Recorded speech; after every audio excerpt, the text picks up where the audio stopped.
February live cattle were moderately lower, but they did also close well off their lows. There was a lot of technical activity happening here on Thursday.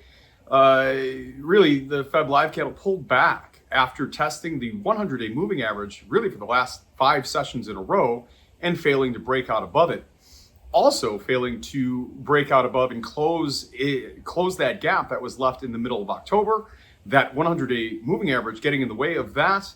But that gap still remains open, and that means something technically as well. If that gap does not get filled completely, it would suggest that the recent highs might be in. So the trade will be watching for that very closely.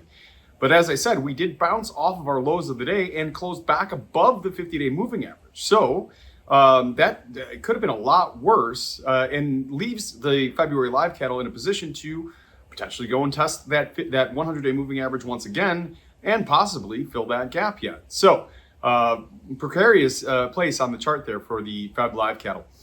Box beef prices have traded lower this week. They're down about $3, and that is making us question if the holiday demand is now starting to slow. Maybe consumers have filled their orders, really, and whether that will pick up again before the New Year's holiday or not really remains the question. But an even bigger question is what happens after the first of the year?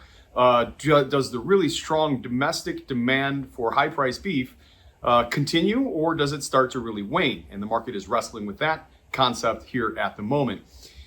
On Friday, after the close, we will have the cattle on feed report, which will be a pretty big deal, really the last big report of the year for the cattle complex.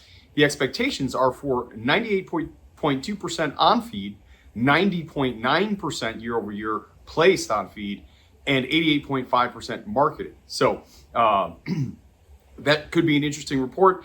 Everybody, in the meantime, stay tuned and you stay safe.